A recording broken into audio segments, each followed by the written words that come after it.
Dr. Bagan, thank you so much for coming down to Codman Shurtleff today. We really appreciate you taking time to spend an entire day with us taping. You know Herr. You met him. Oh, yes, we met before, Nice Doctor. to see you. Good to work with you again. I want you to know that this man right here represents almost 45 years of experience at Codman and Shurtleff, and therefore that much experience in understanding and knowing as much as possible about neurosurgery. So today we're going to be spending some time, in particular with Fran, going over a number of the very old instruments, starting with Professor Cushing here in Boston about 1910, and talking about the history of our involvement with neurosurgery. I want to say, too, that we're just flattered and deeply honored that the American Association of Neurological Surgeons would invite Codman to participate in this very, very important historical documentation of neurosurgery. And we're just very pleased to be involved. So I think we'll start off, if it's all right with you, by going over here to the Nat Simpkins conference room and taking a look first at some of the devices that this company manufactured back in the mid-1800s prior to our becoming involved in neurosurgery. And I think it'll give you a better flavor of the history of our company, if that's all right. Very fine. Sound good to you? Thank you. It's okay with me. Well, again, Dr. Bagan, we're very pleased to have you visit Codman today. And Fran and I were talking about maybe establishing the history of the company before we get into the conversation about the development of neurosurgery. And as you can see, these devices predate neurosurgery substantially. Some of them go back as far as 1850. Our company actually started in 1838. But I thought it would be interesting if Fran could just spend a minute or two on some of these really old devices for you. Absolutely. Fran? Well, this is a magneto-electric machine, which is used for treatment of various disorders, as is listed on the cover. And this was manufactured by the company, by the Benjamin S. Codman Company in 1850. Benjamin Codman Company predated Codman and Shurtleff. It became Codman and Shurtleff, and later on, Codman took as his partner, Shurtleff. Fran, I thought you might want to point out that this device you would actually take and put on the place that bothered you on your body. Oh, yes. And someone else would crank this device and you'd get an electrical shock. That's right. It's an interesting thing that this particular kit, Dr. Bagan, was very, very popular with the Army surgeons during the Civil War. And we know of a number of them that were taken in raids by the Confederacy. Yes, so they're very prized surgical devices then. But more interestingly, during the post-year wars, when the West was being tamed, this was probably the most popular surgical kit out in the prairies and out in the West when all this was going on. And we sold a lot of these things for about 2 decades. This was a very popular device all over the world and in Europe in particular.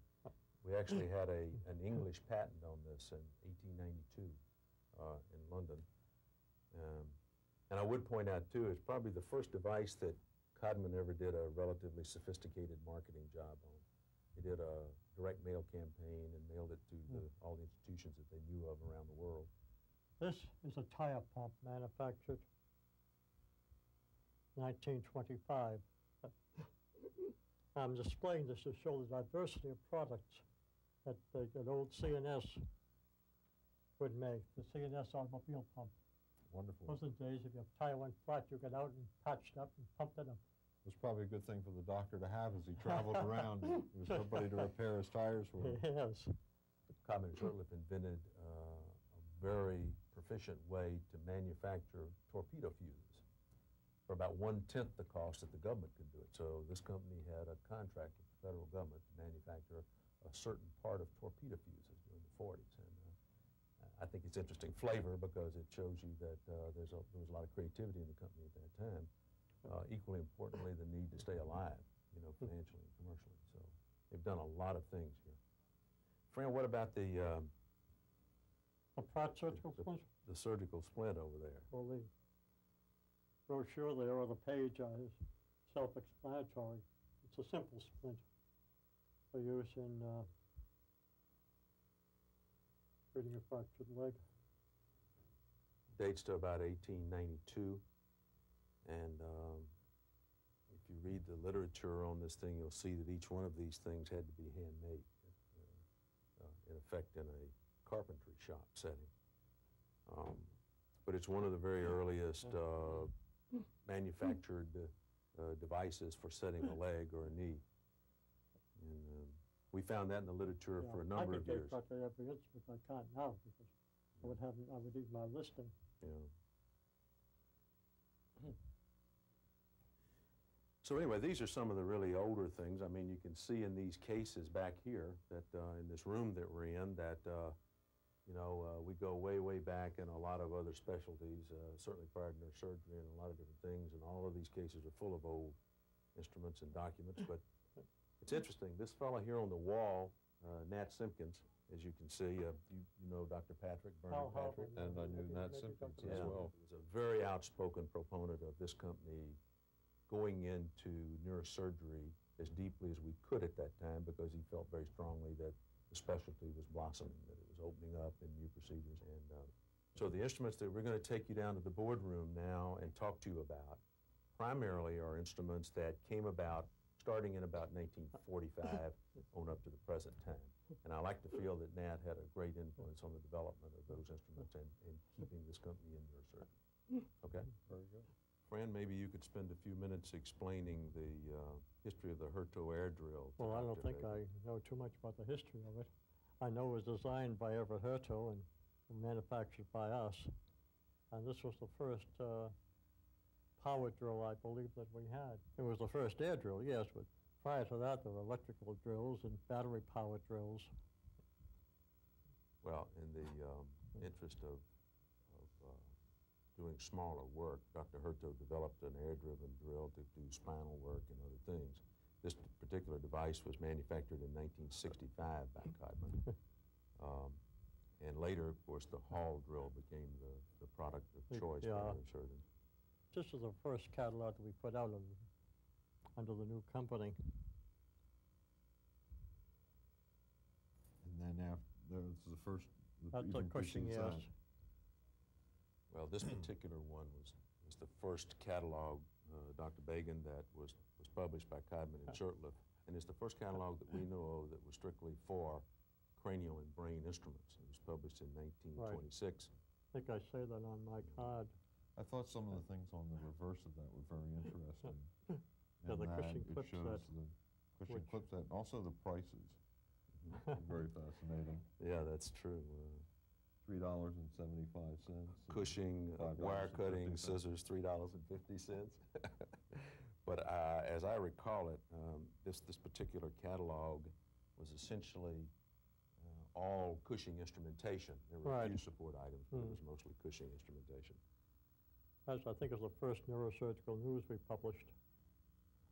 It was. It was published in 1961. Yeah, volume 1, number 1. I remember that, and it was very much of an educational effort on the part of the company for neurosurgeons, because otherwise you didn't know what was available and how certain things should be used. So this is when Ralph Cloward helpful. came on the scene with an anterior approach to the spine.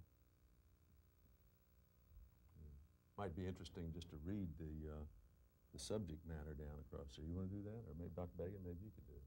Well, the first one was treatment of ruptured lumbar intervertebral disc by partial laminectomy and vertebral body fusion. The second and more important one is the anterior surgical approach for removal of ruptured cervical intervertebral discs and vertebral body fusion, and that was the Cloward technique. And then a Pudens ventriculoatrial shunt for the treatment of hydrocephalus, the St. Barnabas neurosurgical head holder, and the Cooper basal ganglia guide, and Cooper was working at St. Barnabas at that time. Interestingly enough, it's October 15th, 1961. And I guess that was the first really serious use of stereotactic surgery. This is the Codman Shurtleff Limpert type headrest, which we built in 1963, Fran. That's right. It's primarily an ear, nose, and throat instrument, so it was used by neurosurgeons. And that, of course, could apply to quite a number of neurosurgical instruments which were adapted from the early ENT instruments. You mentioned earlier in the first Neuro News that about the Smith automatic perforator. This was used this primarily with the Smith, designed expressly for use with the Smith perforator drill. I think the important thing to emphasize is that, in my recollection, the Smith perforator was the first that would stop when you got to the inner That's right. table of the cranium, so that you wouldn't perforate the dura. That's right, so it wouldn't And that was plunge. the great contribution of the development It of it. disengaged. Exactly. Well, you can see here, here's the drill with the perforator mounted, and as the drill penetrated the skull, when it came to the inner table, a clutching mechanism would throw it out of gear and it would stop drilling. So, Dr. Bagan, what we have here on the end of the table is an array of instruments for neurosurgery that came from primarily the 40s, 50s, 60s, and early 70s, right, as the specialty of neurosurgery was blossoming. And I thought it might be interesting to take a look at a few pieces and maybe get Fran's input on them. Right. One that comes to mind immediately is the Mount Oliver Corona clip applying forceps. It dates back to about 1960, I believe. And Fran, as I recall it, there were several of those, an up, straight. There were, that's the only one I have. But there was a left and a right also. A left and a right and an up and down. Yeah. And of course we worked. So the surgeon have to turn his hand around. Yeah, we worked with clip applying forceps, especially in the 60s, as Dr. Mayfield and others got involved in aneurysm surgery very deeply. This is one that'll interest you, Dr. Bagan. I believe that's a Smithwick silk hook, and I'm sure you know what that is. Well, he was a general surgeon who... Reginald Smithwick, yes. Right, Reginald Smithwick, and he popularized lumbar sympathectomy, I believe, for hypertension. Is that right, Mr. Herr? And my recollection was, and I remember using this one or two times, or seeing it used, that you would use this silk hook really to grasp the lumbar sympathetic chain and disrupt it. Very interesting adaptation of, again, other specialties instruments in neurosurgery. And here's a cranial rondure that is really interesting. Easy, yes. If you feel that, I think that was built by this company in 1948, and I think you would agree it could be used today. It's still in very good shape. Fran, this is a very interesting piece, this cone suction handle, which is insulated. I know that Dr. Cone was a great inventor. He was at Montreal Neurologic Institute. And this has the port to attach for electrocautery. Yes. It had a long handle, it was a nice angled suction tip, which now is made in a different form. But the insulation aspect of it is interesting as well. Well, the insulation was introduced to us by Dr. Drew of the Jamaica Plain VA Hospital. I'm not quite sure where he got the idea of it, but I have a feeling this was an electrical insulation of some type. This is an interesting device. In 1945, this is a Mumford Gigley saw guide, which I don't know if you've ever used one. The whole idea would have been because of the channel in here, the concavity, that the Gigley saw would have fit in there and would not have torn the dura. Guides I've used have always been just a plain flat piece of metal, but that's an interesting adaptation. This is a fairly standard general surgical instrumentation. It's a peen hemostatic forceps, but we have reason to believe that back around 1910, when this instrument was manufactured, that these were being used at Harvard for scalp forceps. Think about I've never seen that. Well, it's extremely light. It is. And very adaptable, very comfortable fit, actually, to retract the nerve root when doing lumbar disc surgery. Ingenious device, actually. Dr. Tyre told me recently that the main thing he had in mind when he designed that device with Nat Simpkins was that your hand would get tired, your fingers would get tired holding that retractor, and that this improved upon that substantially. This is such a natural position. Yeah. The ergonomics, I guess. This is the malleable cone double-ended ring curette. I've never seen that. That's what's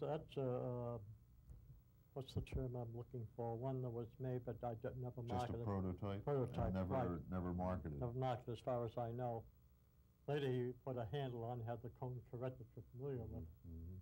The interesting thing is the malleable aspect of it. It's like the old Cushing pituitary cups that were malleable, so that you could conform to the configuration of the sella turcica. You're certainly familiar with the Kerrison rondures. This is the Sperling Kerrison laminectomy rondure, one of the very early patterns. 1950. And if you were to lay a new one right on top of that one, lie a new one right on top of it today, there would be very little difference in those instruments. Has a wonderful smooth action, nice Sure small does. footplate. Still works very well. And the rest of these devices are fairly common. If you were to look at the pop-in elevator, or this particular periosteal elevator, they were just almost staple instruments, you know, Leahy Clinic. in all the cranial and laminectomy packs. I always felt our relationship with the Leahy Clinic was very strong too for many, many years, and still is. But this particular device is a small tree fan that was developed at the Leahy Clinic with Codman in 1952. We made any number of products for Dr. Mayfield. That's an ingenious instrument, Yes. Fran. That's one of a series. I have two. I think it's the number 5, and then we have the number 3. I think there were 5 in the set.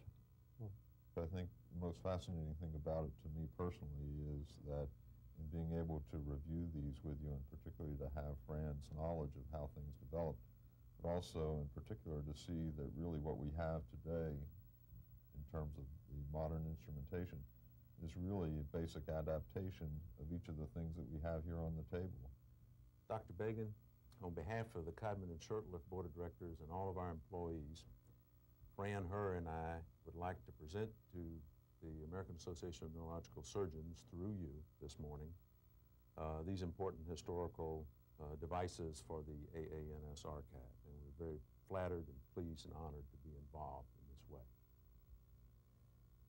Thank you very, very much, Roy and Fran. Thank you. On behalf of the American Association of Neurological Surgeons, I really want you to know how appreciative we are for your willingness and generosity to share what I really consider a mutual heritage in terms of the development of neurosurgery. And as you know, all of this wonderful instrumentation will become a part of our archives, which is something that we can share with neurosurgeons, not only in the United States, but throughout the world. And once again, thank you very much. Dr. Bagan, here's something interesting. Remember how we were speaking earlier about the atomizer? Yes. Well, here's a brochure on it, evidently meant as a revision. Asa Hill Shurtleff signed it and made it the 8th edition, and there's the date, 1875, and it explains how that particular atomizer was used. You're talking about the adaptation of the dental instruments to neurosurgical procedures. Yes. Well, you see, Because oral like I said, instruments. neurosurgery borrowed from quite a number of the other disciplines. This is interesting right here too, Dr. Bagan. This is a reproduced photograph. Asa Hill Shurtleff. He actually, as I recall, it came in about 1853. He wasn't president, he was partner with Codman. He's the man who incorporated the company in 1906 or 7. This is a photograph of the magneto-electrical machine that you saw earlier over there. And as a matter of fact, I think it's exactly that device. And this photograph right here in particular, I think, has got a lot of historical importance. That was at one of our earlier conventions. That's an exhibit back in, I guess, the 1880s. I didn't know the date on This that. one, this is the one that we used in the Centennial Celebration in Right. Philadelphia. Oh, yes, yes. And this particular booth won the, we're very proud of the fact that it won the Blue Ribbon. Fran, you know, I thought maybe you could just take a minute and talk about the Cushing hemostatic clip instruments. Cushing in 1911 designed a set of hemostatic clip instruments which were used for his various procedures. There was a clip former on which the silver clip wire was woven, and that was cut with a special scissors, which we don't show. The clips thus made were placed on the clip rack and applied with the applier. This would go over the clips once they were That's placed right. on there for sterilization. See, they were covered up so they go in the sterilizer. Our autoclave, but up where they call the thing. Then this and the instrument were placed on the table. This was uncovered. And then Dr. Cushing could take the forceps, Dr. Bagan, and take one clip at a time. And essentially that design hasn't changed since 1910. Most of the clips today are still mounted that way. Forerunner of the hemoclip. Absolutely. Uniqueness of it was, though, I think that he could take silver wire, which was thought to be completely inert at the time and was perhaps the most inert metal, and literally wrap it on here and make one cut and end up with all the clips, very inexpensive clips that he wanted. And that was a great advance at that time because they didn't have the bovie then. I'm not sure that he had developed the bovie. By 1911, that was later. Fran told me that years ago that this Krauss tree fan here, which is a mastoid kit, I believe, is it That's not? right. It's used to perforate the mastoid process in which a drain was placed. This was developed and manufactured in That was 1905. designed by Theodor Krauss, was, I believe, an Austrian otolaryngologist. And obviously, it was from that Cushing got his idea of Cushing R. Hudson for the brace and the various burrs and perforators. Yeah, this is the Galt conical tree fine, which was used in 1880, designed in 1880.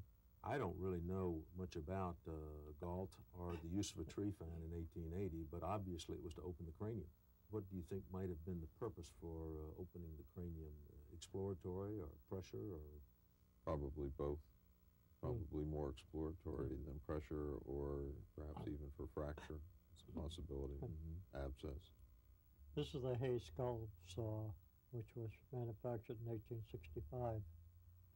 Hay was an English surgeon, which is about all I know of him. And that's not so much that it has to do with neurosurgery, but it does show that they were working on the skull back in those days, making incisions, I suppose, to open and allow an abscess to drain.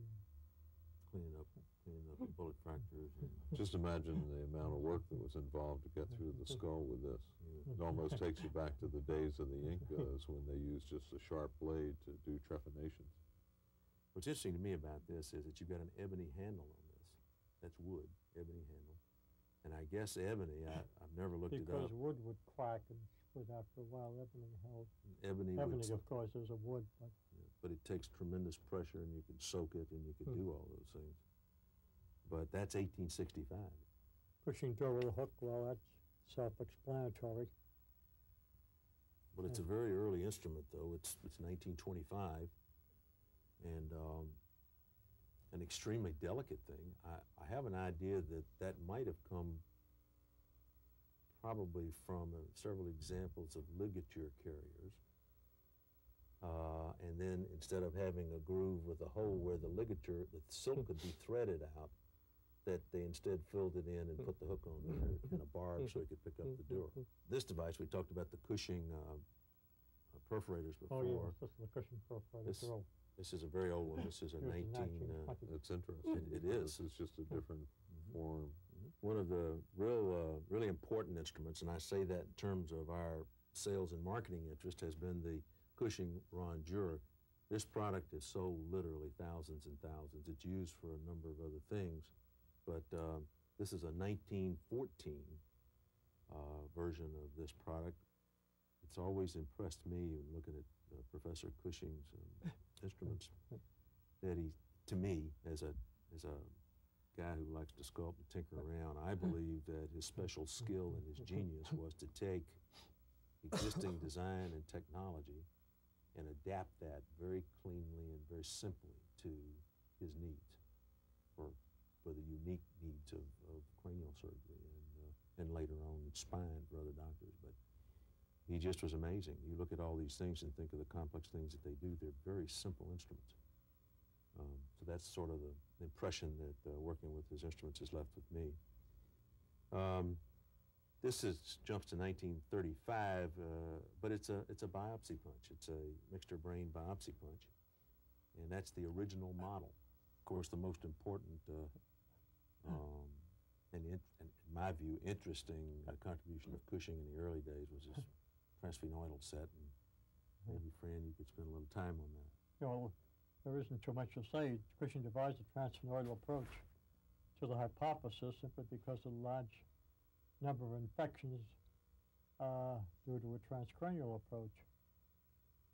And he devised a speculum retractors, which we used in pairs, and the dilating plugs.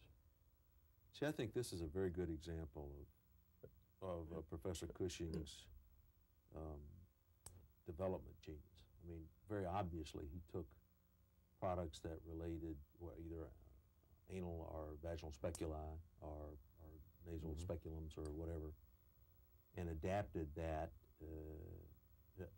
to use in the transphenoidal approach to the pituitary gland. And this is a very good example of that. I mean, this is not that different, really, than the very late models of the specula that still do the same job. The new ones are a little longer and they're anodized and so on, but by and large, the technique nor the instrumentation have changed in all these years. You know, these particular products on this table, we're very pleased that we have that you've accepted these as a gift from Codman Shurtleff into the archives, permanent archives of the American Association of Neurological Surgeons. But these instruments, I think, well, Fran and I have talked about this, and I can tell you right now, they are our most important treasures in this company. And we're just very, very pleased to have them over into the hands of the neurosurgeons of the United States, because we know they'll be taken care of and they'll be shown in perpetuity. You know, We're very grateful to have them in our archives, very appreciative. Dr. Bagan, it's great having you here, and hopefully we'll see you again soon. Well, I very much appreciate the opportunity to have been here today, Fran. I think that it was a great educational experience for me, in particular, to be able to see the development of neurosurgical instruments as they were developed by Codman. And in particular, I'm very appreciative on behalf of the AANS for the wonderful gift that you and Roy have made in terms of donating the instruments to the AANS archives. And the relationship between Codman and AANS has existed for many years, and I'm sure it will continue to be mutually beneficial in the future as well. Right. And thank you again for your time, and nice to see you both. We hope to see you in the future. thank you very much. Okay.